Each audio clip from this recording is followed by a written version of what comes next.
গল্পতরু চ্যানেলে আপনাদের সাথে আছি আমি রাজ। পড়ছিলাম হুমায়ুন আহমেদের উপন্যাস ফেরা।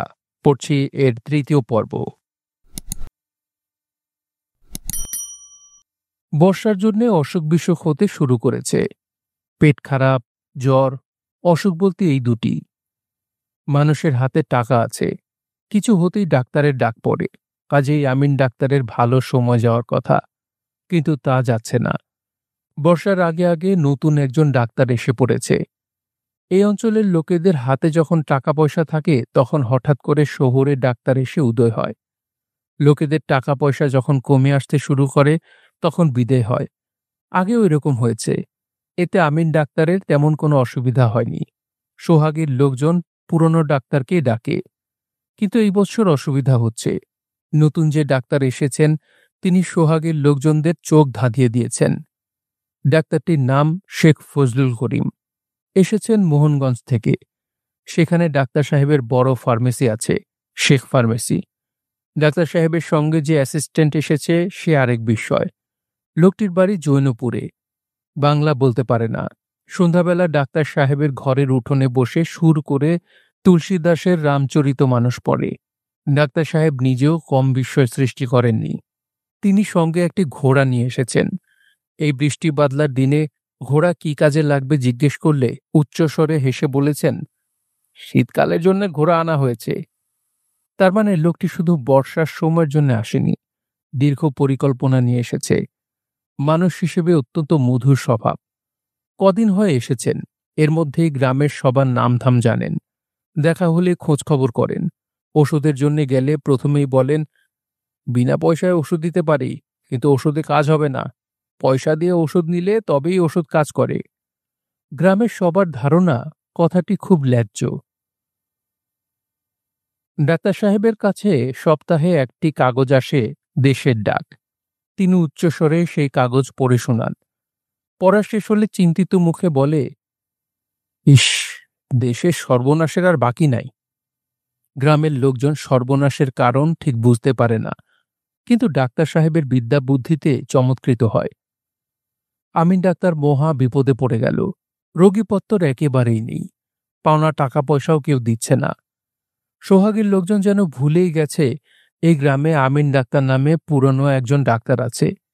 সে নিজেকে প্রতিষ্ঠিত করবার জন্য অনেক ফন্দি ফিকির করে, কোনোটাই কোনো কাজে আসে না। যেমন একদিন সকালে সেজে গুজে গম্ভীর মুখে তার ব্যাগ হাতে বেরুল। যার সঙ্গে দেখা হলো তাকেই বলল, নিমতলি থেকে কল এসেছে, রোগীর অবস্থা এখন তখন। আমিন ডাক্তারকে ছাড়া এরা ভরসা পাচ্ছে না। বিশেষ করে নিমতলির কথা বলার কারণ হচ্ছে নিমতলিতে সিরাজুল ইসলামের মতো নামী ডাক্তার থাকেন। আষাঢ় মাসের গোড়াতেই আমিন ডাক্তার মহা মুসিবতে পড়ল। না খেয়ে থাকার জোগাড়। একদিন চৌধুরী সাহেব এসে দেখেন আমিন ডাক্তার দুপুরবেলা শুকনো চিরা চিবাচ্ছে। তিনি বড়ই অবাক হলেন। ভাটির দেশে ভাতের অভাব নাই, আর এখন সময়টাই হচ্ছে ফেলে ছড়িয়ে খাবার। চৌধুরী সাহেব গম্ভীর হয়ে জিজ্ঞেস করলেন, রোজগারপাতি কেমন ডাক্তার? ইয়ে, আছে কোনো মতে। কলেরা শুরু হইলে কিছু বাড়বো, এখন কম। চৌধুরী সাহেব যাবার আগে বলে গেল সে যেন অতি অবশ্যই আজ রাত থেকে দুবেলা তার এখানে খায়। আমিন ডাক্তারের চোখে পানি এসে গেল। সন্ধ্যাবেলা সে গেল নতুন ডাক্তার শেখ ফজলুল করিম সাহেবের কাছে। দেশের ডাক কাগজটি এসেছে, সেটি পড়া হচ্ছে। প্রচুর লোকজন ঘরে। ফজলুল করিম সাহেব আমিন ডাক্তারকে খুব খাতির করলেন। আমিন ডাক্তার এক পর্যায়ে বলল, আপনার কাছে একটা পরামর্শের জন্য আসলাম ডাক্তার সাহেব। কি পরামর্শ? এই গ্রামে একটা স্কুল দিতাম চাই। আপনি ডাক্তার মানুষ, আপনি স্কুল কি দিবেন? ডাক্তারে আমি করতাম না, আমার চেয়ে ভালো ডাক্তার এখন এই গ্রামেই আছে। লোকজনকে অবাক করে দিয়ে আমিন ডাক্তার উঠে পড়ল। অনেক রাত্রে প্রথমবারের মতো খেতে গেল চৌধুরী বাড়ি। ছোট চৌধুরী বসেছিল বারান্দায়। তার গায়ে একটি সুতাও নেই। আমিন ডাক্তারকে দেখে সে লাফিয়ে উঠল। এই শালা আমিন, তরে আইজে আমি খুন করবাম। শালা, তুই আমারে দেখে হাসতস। শালা, তোর বাপের নাম আজ ভুলাই দিয়াম। বর্ষার প্রধান প্রস্তুতি শেষ হয়েছে। সোহাগীতে চারপাশে বাঁশ পুঁতে চাইলা গাছ ঝুঁকিয়ে মাটি শক্ত করা হয়েছে। প্রবল হাওয়ায় যখন হাওরের পানি এসে আছড়ে পড়বে সোহাগীতে, তখন যেন মাটি ভেঙে না পড়ে। উত্তরবন্ধ সবচেয়ে নিচু, সেটি ডুবল সবার আগে। তারপর একদিন সকালে সোহাগের লোকজন দেখল যেন মন্ত্র বলে চারদিক ডুবে গেছে। থই থই করছে জল, হুম হুম শব্দ উঠছে হাওরের দিক থেকে। জঙ্গল ভিটার বাঁশ আর বেতবনে প্রবল হাওয়া এসে সারাক্ষণ বোঁ বোঁ শো শো আওয়াজ তুলছে। চিরদিনের চেনা জায়গা হঠাৎ করে যেন রহস্যময় হয়ে উঠেছে। আদিগন্ত বিস্তৃত জলরাশির মধ্যে হঠাৎ যেন জেগে উঠেছে সবুজ রঙের ছোট্ট সোহাগী। নায়রীদের আসবার সময়ও হয়েছে। গভীর রাত্রে হাওরের নৌকার আলোগুলি কি অদ্ভুতই না লাগে। বিদেশি নায়ের মাঝিরাও সোহাগীর দিকে অবাক হয়ে তাকায়, টেনে টেনে জিজ্ঞেস করে, কোন গ্রাম, কোন গ্রাম? সোহাগী, গ্রামের নাম সোহাগী। চারিদিকে অথই জলের মাঝখানে ছোট্ট গ্রামটি ভেসে থাকে। চৌধুরী বাড়ির লোকজন সাদা কেরোসিন তেলের হারিকেন জ্বালিয়ে সারা রাত হিজল গাছের ডালে ঝুলিয়ে রাখে। গভীর রাতে যখন গ্রামের সব আলো নিভে যায়, তখনও সেই আলো মিটমিট করে জ্বলে। দূর থেকে সেই আলো দেখে সোহাগীর নাইয়রি মেয়েরা আহ্লাদের নৌকা থেকে চেঁচিয়ে ওঠে, ওই আমার বাপের দেশ, ওই দেখা যায় চৌধুরী বাড়ির লণ্ঠন। গাঢ় আনন্দে তাদের চোখ ভিজে ওঠে। ছেলেপুলেদের আনন্দের সীমা নেই। এখন বড়ই সুসময়, পানিতেই তাদের সারাদিন কাটে। এখন ডিঙি নৌকা নিয়ে ঘর ছেড়ে বেরিয়ে গেলেও কেউ কিছু বলবে না, বরং খুশি হবে। পানির সঙ্গে পরিচয় হোক। একদিন এদেরকেই তো ঝড়ের রাত্রে একা একা হাওর পাড়ি দিতে হবে। আমিন ডাক্তার চৌধুরী বাড়ির একটি অন্ধকার কোটায় তার স্কুল সাজিয়ে বসে। প্রথম দিনে গোটা করে ছাত্র ছিল, এখন এসে ঠেকেছে দুইজনে, কালাচানের ছোট ছেলে বাদশা মিয়া আর কৈবর্ত পাড়ার গণেশ। অন্য ছাত্ররা পড়ে থাকে হাওরের পানিতে। কার দায় পড়েছে আমিন ডাক্তারের অন্ধকার ঘরে বসে থাকার? দুটি ছাত্রকে নিয়েই আমিন ডাক্তার মহা উৎসাহে লেগে থাকে। বাদশা মিয়া বোকার হদ্দ। আমিন ডাক্তার যখন কয়ের উপর আঙুল রেখে জিজ্ঞেস করে, এইটা কি? বাদশা মিয়া তখন আকাশ পাতাল চিন্তা করে গম্ভীর হয়ে বলে, সরেও। আমিন ডাক্তার প্রচণ্ড চল লাগায়, কিন্তু বাদশা মিয়ার বিদ্যার্জনের স্পৃহা সীমাহীন। সে পরদিন আবার স্লেট পেন্সিল নিয়ে হাজির হয়। অন্যদিকে গণেশের পড়াশোনায় খুব মন, তাকে পড়াতে বড় ভালো লাগে। কি চমৎকার, বলা মাত্রই সব শিখে ফেলে, দ্বিতীয়বার আর বলতে হয় না। কি সুন্দর গোটা গোটা হাতের লেখা। চৌধুরী বাড়ি খেতে যেতে এখন আর আগের মতো লজ্জা লাগে না। চৌধুরীদের পাগলা ছেলের বউটা খুব যত্ন করে। পর্দার আড়াল থেকে মধুর স্বরে বলে, আর একটা মাছ নেন চাচাজি। আর না মা। না চাচাজি নেন, আর এক টুকরা নেন। তাকে মাছ নিতেই হয়। ইসা মাছ আর চোকায়ের তরকারি কোনোদিন খাইছেন চাচাজি? না মা, খাই নাই। খুব সুয়াদ, আমার বাপের দেশে করে। একদিন কইল, জি আচ্ছা। তোমার বাপের দেশ কোথায়? বহুত দূর। গায়ের নাম বেতসী, নবীনগর ইউনিয়ন। ভাটি অঞ্চল? জি না, উজান দেশ। খাওয়ার পর পান আসে। একটা কামলা এসে তামাক সাজিয়ে দিয়ে যায়। পর্দার আড়াল থেকে বউটি বলে, পেট ভরছে চাচাজি? আলহামদুলিল্লাহ, খুব খাইছি। আপনার যেটা খাওয়ানোর ইচ্ছা হয় আমারে কইবেন। বউটিকে আমিন ডাক্তারের খুব দেখতে ইচ্ছা করে, কিন্তু চৌধুরী বাড়ির পর্দা বড় কঠিন পর্দা, দেখা হয় না। ভাত খেয়ে ফেরার পথে চৌধুরীর পাগল ছেলেটার সঙ্গে প্রায় রোজই দেখা হয়। ছেলেটি হুঙ্কার ছাড়ে, কেডা যায়? আমিন ডাক্তার। আই শুয়োরের বাচ্চা, এই দিকায় তো। আমিন ডাক্তার না শোনার ভান করে এগিয়ে যায়। পাগলাটা দারুণ হইচই শুরু করে, আয় শালা, কথা কষ্ট যে, আয় শালা। বউটার কথা চিন্তা করে আমিন ডাক্তারের বড়ই খারাপ লাগে। রোজ ভাবে চৌধুরী সাহেবকে বলে ছেলেটাকে নিখোল সাহেব ডাক্তারের কাছে নিয়ে যাবে, বলা আর হয় না। ভাদ্র মাসে হঠাৎ মতি মিয়া ফিরে এলো। তার গায়ে দামি একটা চাদর, মাথায় ঢেউ খেলানো বাবড়ি চুল, হলুদ রঙের মটকার পাঞ্জাবিতে দুটি রূপার মেডেল ঝুলছে। মেডেল দুটির মধ্যে একটি সে সত্যি সত্যি পেয়েছে। কেরানীগঞ্জের এক ব্যাপারী খুশি হয়ে দিয়েছে। মতি মিয়া এখন নাকি বড় গাতক। সন্ধ্যার পর বাড়িতে লোকজন ভিড় করে। মতি ভাই, একটু গান বাজনা হোক, উল্লাম উজান দেশে তোমার লইয়া কাড়াকাড়ি। মতি মিয়া গম্ভীর হয়ে থাকে। শৈলটায় জুত নাই, আইজ না। বলা মাত্রই এখন আর গানে টান দেয়া যায় না। বড় গাতকদের মান থাকে না তাতে। বড় গাতকদের গান সাধ্য সাধনা করে শুনতে হয়। একখান গাও মতি ভাই। কাইলাইসো, নিজের বান্দা গান হুনায়াম। নিজে গান বান্ধ, কও কি মতি ভাই? মতি মিয়া গম্ভীর হয়ে থাকে। গ্রামের লোক বড়ই চমৎকৃত হয়। কাইল কিন্তু বেবাকরাইত গান হইব, কি কও মতি ভাই? সানি রাত আছে, বেবাকরাইত গান, বুদ্ধিটা কেমন? দেখি। চেষ্টাকৃত একটা গাম্ভীর্য বহু কষ্টে মতি মিয়াকে ধরে রাখতে হয়। পরের রাতে মতি মিয়ার বাড়িতে কিন্তু কেউ আসে না, কারণ সন্ধ্যার কিছু আগে কোনো খবর না দিয়ে কানা নিবারণ হঠাৎ এসে উপস্থিত হয়েছে। আজ রাতটাই শুধু থাকবে। চৌধুরীদের আলায় বসেছে গানের আসর। ছেলে বুড়োর সব সন্ধ্যা থেকেই বসা। মেঘমুক্ত পরিষ্কার আকাশে সুন্দর চাঁদ উঠেছে। একসময় কানা নিবারণ গানে টান দিল। গ্রাম্য দুঃখী মেয়ের চিরকালের গান। শ্রাবণ মাস চলে গিয়েছে, ভাদ্র মাসও যায় যায়। তবু তো নৌকা সাজিয়ে বাপের দেশ থেকে আমাকে কেউ নায়ন নিতে আসলো না। গানের মাঝখানে একটি অল্প বয়সী বউ ফুঁপিয়ে কেঁদে উঠল। মেয়েটিকে এবৎসর কেউ নিতে আসেনি।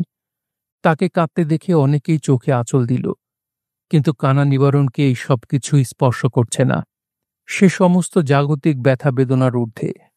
ফকফকা জ্যোৎস্নায় গ্রামের সমস্ত দুঃখী বৌঝিরা কানা নিবারণের মধ্য দিয়ে তাদের চিরকালের কান্না কাঁদতে লাগল। শ্রাবণ মাস গেছে গেছে, ভাদ্র মাসও যায়, জানি না কি ভবেতে আছে আমার বাপ মায়। মতি মিয়া তার বাড়ির উঠোনে স্তব্ধ হয়ে বসে রইল। আজ রাতে সোহাগীর মানুষের আর তাকে প্রয়োজন নাই। রহিমা একসময় এসে বলল, ভাত দেই মতি ভাই? না, খিদা নাই। তুমি গান শুনতে গেলা না? রহিমা কথা বলল না। মতি মিয়া ধরা গলায় বলল, যাও, কানা নিবারণের গান হনো গিয়ে, বড় ওস্তাদ লোক, তার মতো গাতক আর হইত না। মতি মিয়ার চোখ দিয়ে জল পড়তে লাগল। সে দিন দশেক থাকবে ভেবে এসেছিল, কিন্তু থাকল না। পরদিন ভোরেই শম্ভুগঞ্জ চলে গেল। জংলা ভিটায় এখন আর যাওয়া যায় না, নাবাল জায়গা। আষাঢ় মাসের গোড়াতেই পানি উঠে গেছে। দক্ষিণ কান্দা দিয়ে খুব সাবধানে হেঁটে জলমগ্ন ভিটার আশেপাশে যাওয়া গেলেও এখন আর কেউই যায় না। দক্ষিণ কান্দায় খুব সাপের উপদ্রব হয়েছে। সিরাজ মিয়ার একটি বকনা বাছুর সাপের হাতে মারা পড়েছে। তবু নুরুদ্দিন জংলা ভিটায় যাবার জন্যে এক সকালে লাল চাচির বাড়ি এসে উপস্থিত। লাল চাচির খোন্দা নিয়ে সে যাবে জংলা ভিটায়। তার সঙ্গে গোটা দশেক লার বর্ষি, বর্ষিকটি পেতে দিয়ে সে চলে আসবে। লাল চাচি চোখ কপালে তুলে বলল, তোর মাথাটা পুরা খারাপ নুরা, এই চিন্তা বাদ দে। লাল চাচি নুরুদ্দিনের কোনো যুক্তি কানে তুলল না। ব্যাপারটিতে যে ভয়ের কিছুই নেই, খোন্দায় বসে থাকলে সাপখোপ যে কিছুই করতে পারবে না, লাল চাচিকে তা বুঝানো গেল না। লাল চাচি খুব রেগে গেল। এক কথা 100 বার কইস না নুরা, আমার চেতাইস না, আমার মন মেজাজ ঠিক নাই। তার মন মেজাজ ঠিক নেই কথাটি খুব সত্যি। গুজব শোনা যাচ্ছে সিরাজ মিয়া আরেকটি বিয়ে করবে। মেয়ে নিমতলির, নফিস খাঁর ছোট মেয়ে। সিরাজ মিয়াকেও দোষ দেয়া যায় না। যখন বিয়ে করে তখন সে কামলা মানুষ, সরকার বাড়ি জন খাটত। ছোট ঘরের মেয়ে ছাড়া কামলা মানুষের কাছে কে মেয়ে দিবে? সেই দিন আর এখন নেই। নতুন ঘর তুলেছে সিরাজ মিয়া। এই বছর টিনের ঘর দিবে। একবার টিন কেনা হয়েছে। এছাড়াও একটি কারণ আছে। সিরাজ মিয়ার এখনো কোনো ছেলেপুলে হয়নি। 3টি বাচ্চা আতুর ঘরে মারা গিয়েছে। অনেকের ধারণা সিরাজ মিয়ার বউয়ের ওপর জিনের আছর আছে। লক্ষণ সব সেই রকম। প্রথমত সে অত্যন্ত রূপসী, বাজ বিচারও নেই। ভর সন্ধ্যায় অনেকেই তাকে এলোচলে ঘরে ফিরতে দেখেছে। সিরাজ মিয়া অবশ্যই বিয়ের প্রসঙ্গে কিছুই বলে না, তবে তার হাব ভাব যেন কেমন কেমন। ইদানিং সে প্রায় নিমতলি যায়। নৌকা বাইচের ব্যাপারেই নাকি তার যাওয়া লাগে। কিন্তু দৌড়ের নৌকা নিয়ে যাবার সময় কেউ কি নয়া শার্ট গায়ে দেয়? লাল চাচি নুরুদ্দিনকে বিকাল পর্যন্ত বসিয়ে রাখল। যতবারই নুরুদ্দিন উঠতে চায় ততবারই সে তাকে টেনে ধরে বসায়। নতুন এই সমস্যায় কি করণীয় সেই ব্যাপারে পরামর্শ চায়। যেন নুরুদ্দিন খুব একজন বিচক্ষণ ব্যক্তি। নুরুদ্দিন বড়দের মতো গম্ভীর গলায় বললে, সাসারে পান পড়া খাওয়াও। পান পড়ার কথা লাল চাচির অনেকবার মনে হয়েছে, কিন্তু এই গ্রামে পান পড়া দেওয়ার লোক নেই। ভিন্ন গ্রাম থেকে আনতে হবে। লোক জানাজানির ভয়ও আছে। লাল চাচি হঠাৎ গলার স্বর নামিয়ে বলল, তুই আইনা দিতে পারবি? সুখান পুকুরে একজন কবিরাজ শুনছি পান পড়া দেয়। আইসা, একলা যাওয়ান লাগবো কিন্তু। আইসা, কেউ রে কন যাইত না, কাক পক্ষেও যেন না জানে। কেউ জানত না। নুরুদ্দিনের বড় মায়া লাগে। লাল চাচির যে আবার বাচ্চা হবে তা সে জানত না। চোখ মুখ সাদা হয়ে গেছে, হাত পা ভারী হয়েছে, চোখের নিচে কালি পড়ে এখন যেন আরো সুন্দর দেখায়। শুধু তাকিয়ে থাকতে ইচ্ছা হয়। লাল চাচি বলল, হাঁ কইরা কি দেখোস? তোমার বাচ্চা হইব চাচি। কথার ঢং দেখো, চুপ থাক। নুরুদ্দিন একবার শেষ চেষ্টা করে, চাচি দেও না তোমার খন্দটা, যা এমার আয়াম। আচ্ছা যা, দেখায় তোর জংলা বিটা, দিরম করিস না। দিরম হইত না। খন্দায় উঠবার মুখে নুরুদ্দিন দেখল সোহাগীর দল তাদের বাইচের নৌকা নিয়ে মহড়া দিতে বেরিয়েছে। সিরাজ চাচা মাথায় একটি লাল গামছা বেঁধে নৌকার আগায়। নৌকা ছুটছে তুফানের মতো। গানের কথা শোনা যাচ্ছে, ওগো ভাবি যান 22 বাইতে মর্দলোকের কাম, ওগো ভাবি যান 22 বাইতে মর্দলোকের কাম। এইবারের বাইচে 2টি খাসি এবং একটি গরু দেয়া হয়েছে। আশেপাশের 60টি গ্রামের মধ্যে কম্পিটিশন।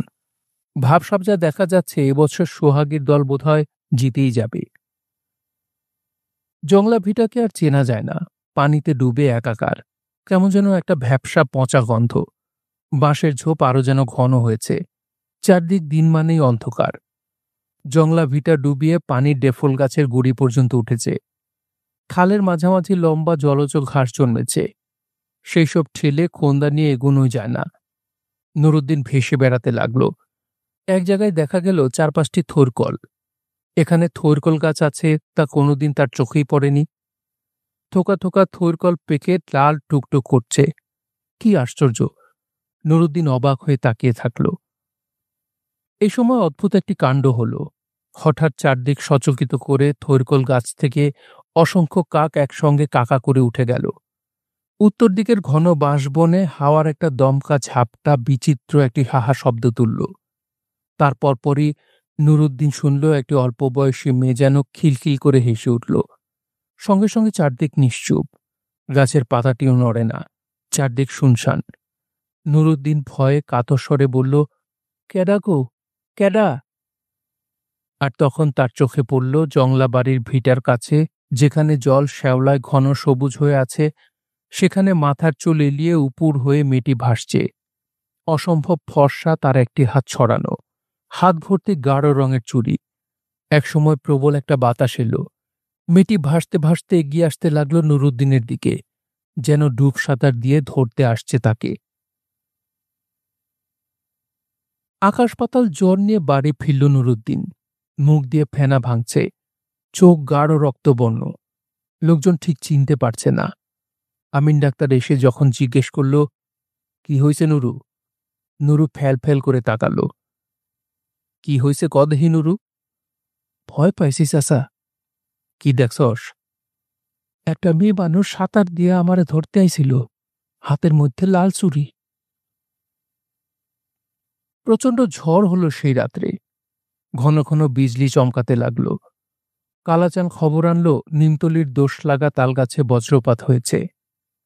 পরদিন আমিন ডাক্তার নৌকা নিয়ে সারা দুপুর জংলা বাড়ির ভিটায় ঘুরে বেড়াল। কোথাও কিছু নেই। থৈরকল গাছগুলি দেখে সেই নুরুদ্দিনের মতোই অবাক হল। উজান দেশের গাছ, ভাটি অঞ্চলে কখনো হয় না। গাছগুলিতে গাঢ় লাল রঙের ফল টুকটুক করছে। আমিন ডাক্তার আরও জিনিস লক্ষ্য করল, জংলা বাড়ির ভিটা পানিতে ডুবে গেছে। কোনো বছর এরকম হয় না। সোহাগীতে রটে গেল পাগলা নোরা ভরা সন্ধ্যায় গিয়েছিল জংলা বাড়ির ভিটাতে। গিয়ে দেখে পরীর মতো একটা মেয়ে ন্যাংটো হয়ে সাঁতার কাটছে। নুরাকে দেখেই সেই মেয়ে খিলখিল করে হাসতে হাসতে ডুব সাঁতার দিল। নুরুদ্দিনের জ্বর সারতে দীর্ঘদিন লাগল। নিমতলির পীর সাহেব নিজে এসে তাবিজ দিলেন, গৃহবন্ধন করলেন। বারবার বলে গেলেন আর যেন কোনোদিন জংলা ভিটায় না যায়। জায়গাটাতে দোষ হয়েছে। নিমতলির তালগাছে যে থাকত সে জায়গা খুঁজে বেড়াচ্ছে। জংলা ভিটায় এসে তার আশ্রয় নেয়া বিচিত্র না। সোহাগীতে পানি ঢুকছে এই ভয়াবহ খবরটি চৌধুরীদের পাগলা ছেলে প্রথম টের পেল। তার রাতে ঘুম হয় না। বাংলা ঘরের বেঞ্চিতে বসে সিগারেট টানে এবং কোনো রকম শব্দ হলেই চেঁচায়, ক্যাডা, সোর নাকি? এই সোর, এই সোর, এই। তাঁর চেঁচামেচি চলে ভোর পর্যন্ত। ফজরের আজানের পর সে ঘুমাতে যায়। দুপুর পর্যন্ত নাক ডাকিয়ে ঘুমায়। সেই রাত্রে সে উঠোনে পাটি পেতে শুয়েছিল এবং তার স্বভাবমতো চোর চোর বলে চেঁচাতে চেঁচাতে শেষ রাতের দিকে ঘুমিয়ে পড়েছিল। ঘুম যখন ভাঙল তখন সমস্ত উঠানে থই থই পানি, শোঁ শোঁ শব্দ উঠছে। শেয়াল ডাকাডাকি করছে চারদিকে। সে প্রথম কয়েক মুহূর্তে কিছুই বুঝতে পারল না। তার নিজস্ব স্বাভাবিক ভঙ্গিতে চেঁচাল, ক্যাডা, সোর নাকি? এই শালা সোর, এই। তার পর মুহূর্তেই পানি আসে, পানি আসে বলে বিকট চিৎকার করতে শুরু করল। এর প্রায় সঙ্গে সঙ্গে ডাক্তার ফজলুল করিম সাহেবের ঘোড়াটি বিকৃত স্বরে চেঁচাতে শুরু করল। গ্রামের পশ্চিম প্রান্তের গোয়াল ঘরগুলি থেকে গরু ডাকতে লাগল। বেশিরভাগ মানুষ জেগে উঠল এই সময়। ছোট মসজিদের ইমাম সাহেব রাত 3:30টায় আজান দিলেন। অসময়ের আজান মহা বিপদের সংকেত দেয়। লোকজনের ছোটাছুটি শুরু হয়ে গেল। সরকার বাড়ি থেকে সরকার সাহেব দোতলার বারান্দায় দাঁড়িয়ে দোনলা বন্দুক থেকে 4 বার ফাঁকা আওয়াজ করলেন। ছোট ছোট ছেলেমেয়েরা উচ্চস্বরে কাঁদতে শুরু করল। আমিন ডাক্তার যখন ঘর থেকে বেরুল তখন তার উঠোনে প্রায় হাঁটু পানি। এরকম অসম্ভব ব্যাপার সোহাগীতে মানুষ কখনো দেখেনি। ভাটি অঞ্চলে পানি এত দ্রুত কখনো বাড়ে না, আর বাড়লেও পানি এসে বাড়ির উঠোনে কখনো ঢুকে না। আমিন ডাক্তার চৌধুরী বাড়ি এসে দেখে ইতিমধ্যেই প্রচুর লোকজন জড়ো হয়েছে। একটি হ্যাজাক লাইট উঠোনের জলচৌকির উপর বসানো। চৌধুরী সাহেব গলা শিরা ফুলিয়ে হাঁক ডাক করছেন, মেয়েগুলিরে সরকার বাড়িতে লয়ে যাও, গরু ছাগলের দড়ি কাটো, যান বাঁচানোর চেষ্টা করো, ভ্যানদার মতো ছায়া থেকো না। আমিন ডাক্তার দৌড়াতে শুরু করল। মতি মিয়ার বাড়ি যাওয়া দরকার। পুরুষ মানুষ কেউ নেই সেখানে। শরীফা সেরকম হাঁটা চলাও করতে পারে না। এতক্ষণ সে কথা মনেই হয়নি। মতি মিয়ার বাড়ির উঠোনে অনেকখানি পানি। দক্ষিণ কান্দার একটি অংশ ভেঙে ভেঙে সরসর করে পানি ঢুকছে। উঠোনের বাঁদিকটা নিচু, সেখানে জলের একটা প্রবল ঘূর্ণ উঠেছে। আমিন ডাক্তার মতি মিয়ার বাড়িতে ঢুকে বেশ অবাক হল। রহিমা সবকিছু নিপুণভাবে গুছিয়ে ফেলেছে। হাঁস মুরগি গরু ছাগল সমস্তই ছেড়ে দেয়া হয়েছে। চৌকির নিচে ইট দিয়ে অনেকখানি উঁচু করে তার উপর ধান রাখা হয়েছে। প্রয়োজনীয় কাপড় চোপড় একটি বড় পুটলায় রাখা হয়েছে। শরীফা চৌকির এক কোনায় বসে বসে কাঁদছিল। আমিন ডাক্তার গম্ভীর হয়ে বলল, এখন কান্দনের সময় না দোস্তাইন, সরকার বাড়ি যাওয়া লাগবো। আমি কেমনে যাই? নেওয়ানোর ব্যবস্থা করতাছি, এখন শরমের সময় না, হাতটা ধরেন দেখি। সরকার বাড়ি কিন্তু যাওয়া গেল না। দক্ষিণ কান্দার ভাঙা অংশে জলের চাপ খুব বেশি। সরকার বাড়ি যেতে হলে ভাঙা জায়গাটা পেরুতে হয়। কৈবর্ত পাড়ার জেলেরা সবাই চলে এসেছে দক্ষিণ কান্দায়। অনেকগুলি কুপি জ্বলছে সেখানে। চাটাই বিছিয়ে মেয়েরা সব উচ্চস্বরে কলরব করছে। শরীফাকে ওদের কাছে বসিয়ে রেখে আমিন ডাক্তার রহিমাকে আনতে গেল। রহিমা খুন্তি দিয়ে গভীর মনোযোগের সঙ্গে ঘরের ভেতরে কি যেন খুঁজছে। আমিন ডাক্তারকে দেখে সে শান্ত স্বরে বলল, আজরফে এখানে ধান বেচা টাকা লুকায় রাখছে, পানি উঠলে সব নষ্ট হইব। আমিন ডাক্তার বেশ অবাক হল। তোমারে কইছিল যে এখানে লুকাইছে? না, তুমি জানলা কেমনে? রহিমা জবাব দিল না। এক মনে খুঁড়াখুড়ি করতে লাগল। ডাক্তার ভাই, কি? আপনি অনুফা আর নুরুদ্দিনকে লয়ে যান, আমার দিরং হইব। অনুফা নুরুদ্দিনের সঙ্গে চৌকিতে বসে খুঁড়াখুড়ি দেখছিল। সে মৃদুস্বরে বলল, হগলে মিললে একসঙ্গে যায়াম চাচা। খুচিতে বাঁধা টাকা পাওয়া গেল শেষ পর্যন্ত। রহিমা বলল, আপনার কাছে রাখেন ডাক্তার ভাই। আমার কাছে কেরে? মেয়ে মানুষের হাতে টাকা থাকুন নাই, দোষ হয়। দক্ষিণ কান্দায় তারা যখন পৌঁছল তখন পূর্ব দিক ফর্সা হতে শুরু করেছে। কান্দার পশ্চিম পাশে অনেকগুলি ছেলে মেয়ে মিলে খুব হইচই করছে। কৈবর্তদের একটি ছেলে দৌড়াদৌড়ি করছিল, পা পিছলে নিচে পড়েছে, তাকে তুলে এনে শক্ত মাল লাগানো হয়েছে। কৈবর্তদের প্রবীণ নরহরিদাস তামাক টানছে আর বলছে, শক্ত মায়ের দাও, খুব শক্তে দাও, তামাশা পাইছে। আমিন ডাক্তার বলল, অনুরা, তোর মারে খুঁজা বাইর কর, খবরদার কান্দার কিনারায় যাস না, এক চর দিয়া দাঁত ফলাই দিয়াম। নুরুদ্দিন অনুফার হাত ধরে চোখে নিমেষে ছুটে গেল। আমিন ডাক্তার অবাক হয়ে বলল, কারবারটা দেখছনি রহিমা? না করলাম যেইটা সেইটাই করণ চাই। রহিমা মৃদুস্বরে বলল, আপনার একটা কথা কইতাম চাই। কি কথা? কথাটা আপনি কিন্তু রাখবেন আমিন ভাই। আমিন ডাক্তার বিস্মিত হয়ে বলল, বিষয়টা কি? অনুফারে নিকল সাহেব ডাক্তারের কাছে পাঠাইতাম চাই, সেইখানে স্কুল কলেজ আছে, লেহাপড়া শিখব। আইজ হঠাৎ এই কথা কি কও? ডাক্তার ভাই, পানি নামলে এখানের অবস্থা খুব খারাপ হইব। আজরফের 2টা পেট চালানোর ক্ষমতা থাকতো না। তুমি তো অনেক দূরের কথা করো হিবা। না ডাক্তার ভাই, দূরের কথা না। নিকল সাহেব ডাক্তারের কাছে নিলে খ্রিস্টান হন লাগে, হে কথাটা জানো তো? জানি। তুমি চিন্তাটা একটু বেশি করতেছ রহিমা। এই পানি থাকতো না, যেমন হঠাৎ আইছে সেই রকম হঠাৎ যাইব।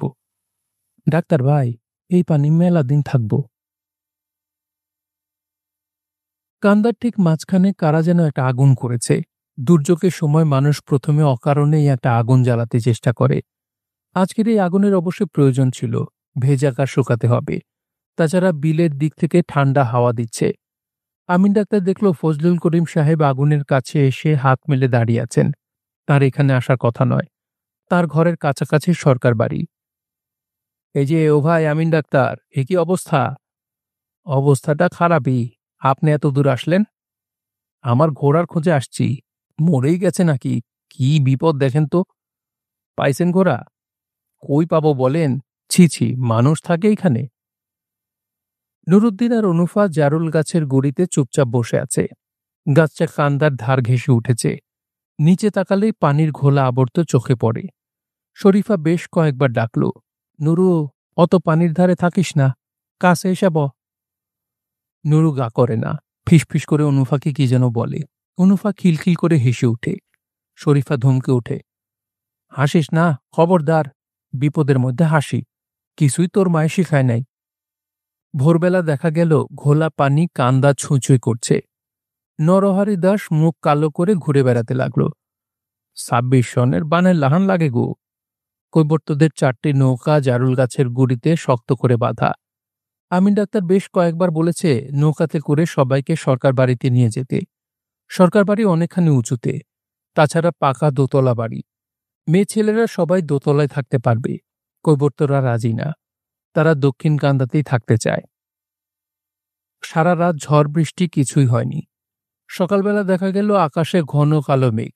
দুপুরের পর থেকে মুষলধারে বৃষ্টি শুরু হলো। নরহরি দাস চিন্তিত মুখে বারবার বলতে লাগল, গতি খুব খারাপ, ভগবানের নাম নেন গো। বিকালের দিকে বৃষ্টির চাপ কিছু কমতেই দেখা গেল ছোট ছোট খোন্দা নিয়ে সরকার বাড়ির কামলারা ঘুরে বেড়াচ্ছে। সরকার বাড়ির ছোট বউ নাকি পানিতে পড়ে গেছে। সন্ধ্যা পর্যন্ত খোঁজাখুঁজি চলল।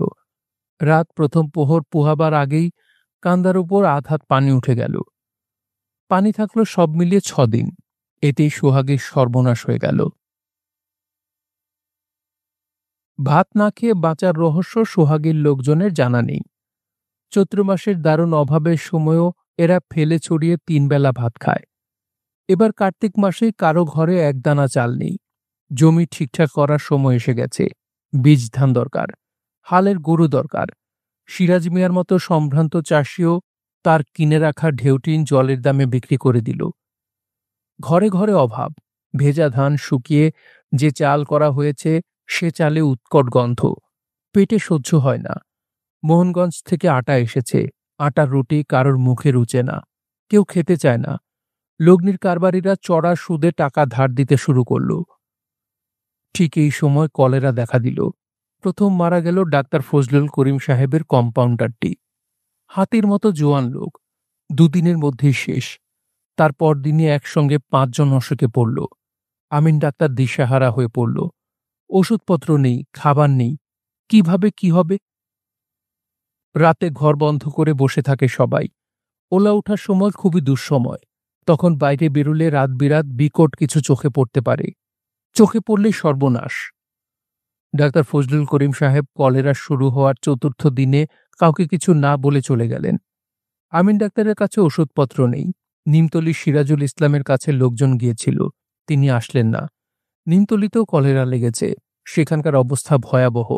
তবে সেখানে সরকারি সাহায্য এসেছে। সোহাগীতে এখনো কেউ আসেনি, কেউ বোধহয় নামও জানে না সোহাগীর। পঞ্চম দিনে রহিমার ভেদবমি শুরু হল। আমিন ডাক্তার ছুটে গেল সঙ্গে সঙ্গে।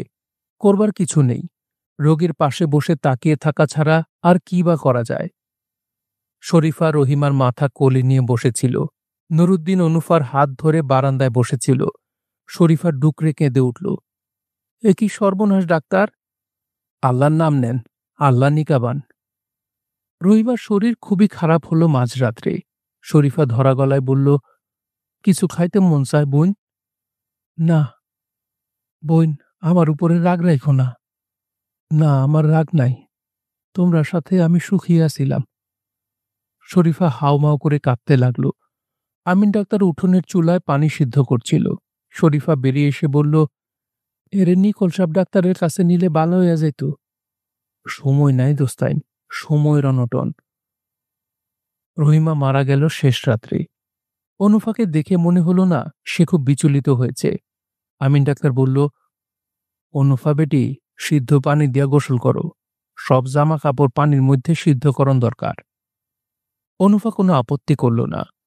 আমিন ডাক্তার অনুফার মাথায় পানি ঢালতে লাগল। অনুফা ফিসফিস করে বলল, সাজাজি, নিকল সাহেব ডাক্তার আইতাছে। কি কষ্ট বেটি? নিকল সাহেব ডাক্তার এই গ্যারামে আসতেছে। সেই এক রাত্রে সোহাগীতে মারা গেল 6 জন। গ্রাম বন্ধন দেওয়ার জন্য ফকির আনতে লোক গেছে। ফকির শুধু গ্রাম বন্ধনই দিবে না, ওলা উঠাকে চালান দিবে অন্য গ্রামে। অমাবস্যার রাত্রি ছাড়া তা সম্ভব নয়। ভাগ্যক্রমে আগামীকাল অমাবস্যা। ফকির সাহেব সকালে এসে পৌঁছলেন। ডাক্তার রিচার্ড এলেন নিকলসন এসে পৌঁছলেন দুপুরবেলা। খবর পেয়ে আমিন ডাক্তার চৌধুরী বাড়ির ভাত ফেলে ছুটে এলো। ভালো আছো আমিন? নিকল সাহেব হাসি মুখে জিজ্ঞেস করলেন। বিস্ময়ের চোটে আমিন ডাক্তারের মুখে কথা ফুটল না। ডাক্তার নিকল সাহেব চুরুটে লম্বা টান দিয়ে বলল, আমরা নিমতলী গিয়েছিলাম, সেখানে সরকারি সাহায্য এসেছে, কাজেই তোমাদের এখানে আসলাম। আমাদের আরেকটা টিম গেছে সুখানপুকুর। তোমাদের অবস্থা কি? স্যার, খুব খারাপ। পানি ফুটিয়ে খাচ্ছে তো লোকজন। নিকল সাহেব হাসতে লাগলেন, যেন পিকনিক করতে এসেছেন। নিকল সাহেব পৌঁছবার পর আর একটি মাত্র রোগী মারা গেল, কৈবর্তপাড়ার নিমু গোসাই। এত অল্প সময়ে ওলা ওঠাকে আয়ত্ত করার কৃতিত্বের সিংহভাগ পেল ধনু ফকির।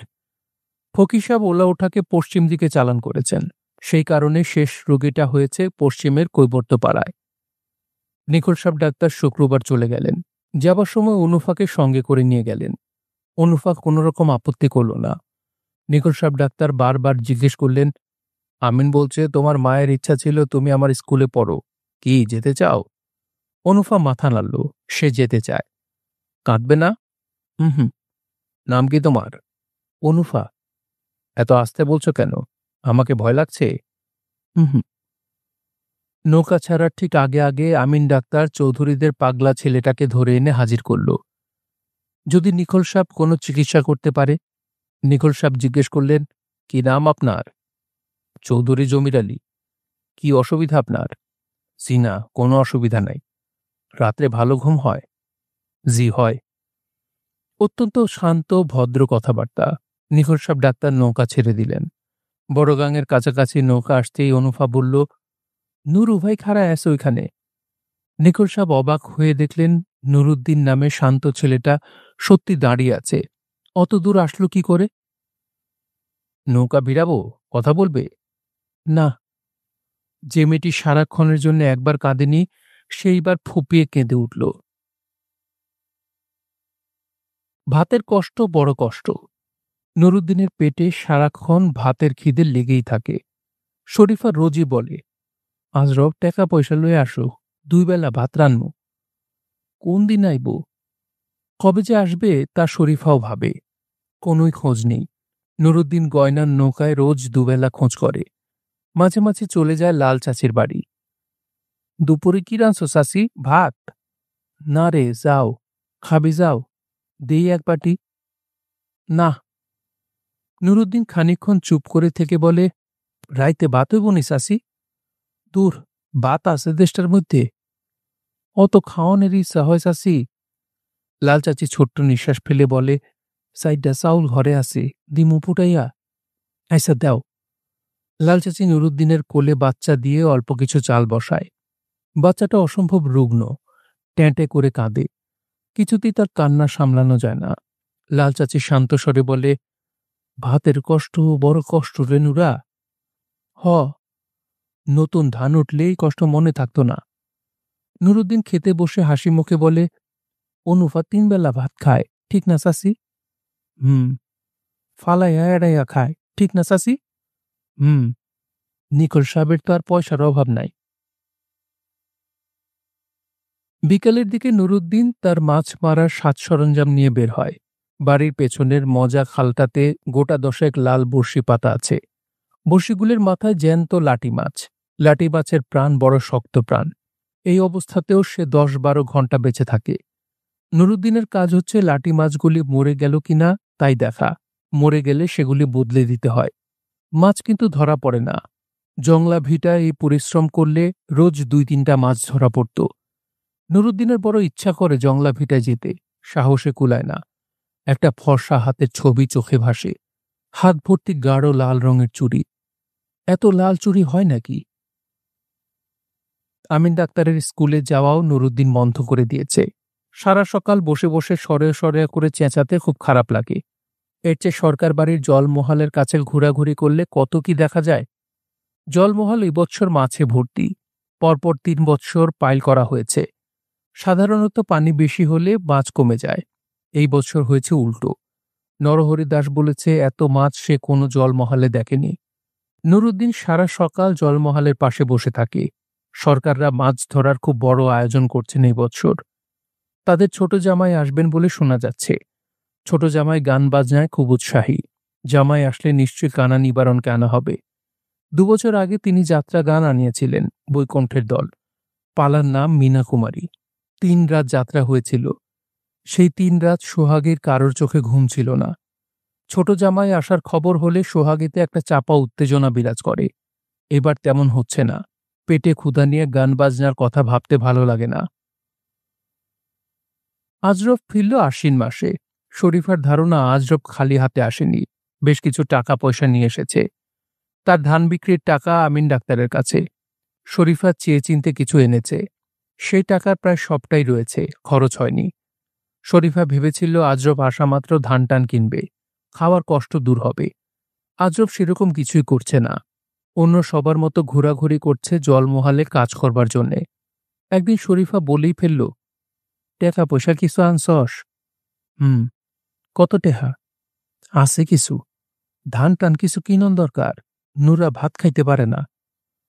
এই কয়দিন যখন গেছে বাকি দিনও যাইব। জমা টাকা দিয়ে তুই করবি কি? জমি কিনবাম। অভাবের লাগেন হস্তায় জমি বিক্রি হইতেছে। আজরফ সারাক্ষণ গম্ভীর হয়ে থাকে। তাকে ভরসা করে বিশেষ কিছু জিজ্ঞাসা করা যায় না। কখন কি করবে বাড়িতে কিছুই বলে না। আমিন ডাক্তার একদিন এসে বলল, আজরফ নৌকাটা তো খুব বালা কিনছে দোস্তাই। শরীফা আকাশ থেকে পড়েছে। নৌকা কেনার কথা সে কিছুই জানে না। আজরফ, তুই নি নাও কিনছস? হ। কই কিছু তো কষ্ট নাই। কনের কি আছে? সরকার বাড়িতে আজরফ রোজ দুবেলা করে যাচ্ছে, যেন জলমহালের কাজের উপর তার বাঁচামরা নির্ভর করছে। সরকারদের অনেক লোক দরকার। মাছ মোহনগঞ্জ নিয়ে পৌঁছানো, নীলগঞ্জ নিয়ে যাওয়া, মাছ কাটা, মাছ শুকানো, কাজের কি অন্ত আছে? কিন্তু কাজ পাওয়াটাই হচ্ছে সমস্যা। নিজাম সরকার সোহাগীর লোকদের কাজ না দিয়ে অন্য গ্রামের লোকদের কাজ দিচ্ছেন। এর পিছনে তার একটা নিজস্ব যুক্তি আছে। অন্য গ্রামের লোকদের কাজের সময় একটা কড়া কথা বললে কিছু আসে যায় না, কিন্তু নিজ গ্রামের লোকদের বেলা তা করা যাবে না। এদের সঙ্গে নিত্যদিন দেখা হবে। এরা যদি মনের মধ্যে কিছু পুষে রাখে সেটা খারাপ। নিজাম সরকার অবশ্যই আজরফকে কাজ দিলেন, মাছের নৌকা নিয়ে নীলগঞ্জ যাওয়া। রাইতে রওনা হইবা, সকালে ট্রেনের আগে নিয়ে পৌঁছাইবা, পারবা তো? পারবাম। তোমারে দেখলে অবশ্যই মনে হয় পারবা। তোমার বাপের বদ স্বভাব তোমার মধ্যে নাই। তোমার বাপ আছে কই অখন? ঢাকা জেলায়, নরসিংদী। বুঝলা আজরফ, গরুর যে গু তার একটা গুণ আছে, তোমার বাপের হেইডাও নাই। আজরফের সঙ্গে আমিন ডাক্তারেরও চাকরি হয়, হিসাবপত্র রাখা। হিসাব রাখার জন্য মোহনগঞ্জ থেকেও একজনকে আনা হয়েছে। সেই লোক অতিরিক্ত চালাক। আমিন ডাক্তারকে চাকরি দেওয়ার সেটাও একটি কারণ। আমিন ডাক্তার এখন আর ডাক্তারি করে না, যদিও রোগী এখন প্রচুর, কিন্তু টাকা পয়সা কেউ দিতে পারে না। ওষুধ পর্যন্ত বাকিতে কিনতে হয়। আমিন ডাক্তারের ওষুধের বাক্সও খালি। ওষুধ কিনে জমিয়ে রাখবে, সেই পয়সা কোথায়? আমিন ডাক্তার এখনো খেতে যায় চৌধুরী বাড়ি। চৌধুরী বাড়ির খাওয়া আর আগের মতো নাই। সকালবেলা রুটি হয়, রাতের বেলাতেই শুধু ভাত। বউটি কুণ্ঠিত হয়ে থাকে। বড় শরম লাগে এইসব খাওয়াইতে। না মানা, শরমের কিছু নাই। এর আরো অবস্থা আর আগের মতো নাই। জমি বিক্রি করতাছে। অকিমা, খাস জমি? লিচু বাগানটা বেচতাছে, কিছু খাস জমিও যাইব। কিনে কে, সরকাররা? জিনা, মতি মিয়ার ছেলে আজরফ, সেরকম শুনতাছি। বড়ই অবাক হয় আমিন ডাক্তার। সেই রাত্রে মতি মিয়ার বাড়ি উপস্থিত হয়। আজরফ, জমি কিনতাছ শুনলাম। জি চাচা। কষ কিরে বেটা? সবটি টাকা একসাথে দিতাম পারতাম না, দুইবারে দিয়াম। কত টাকা আছে তোর? হে আজরফ। আজরফ যেন শরীফা শুনতে না পায় সেভাবে নিচু স্বরে টাকার অঙ্কটা বলে। আমিন ডাক্তারের মুখ হা হয়ে যায়। শুনছিলেন হুমায়ুন আহমেদের উপন্যাস ফেরা। পড়ছিলাম এর ৩য় পর্ব। উপন্যাসটি আপনাদের কাছে কেমন লাগছে তা অবশ্যই কমেন্ট করে আমাদেরকে জানাতে পারেন। ভালো লাগলে একটি লাইক করবেন, চাইলে শেয়ার করে অন্যকে শোনার সুযোগ করে দিতে পারেন। সবাই ভালো থাকবেন, সুস্থ থাকবেন এবং গল্পতরুর সঙ্গী থাকবেন। ধন্যবাদ।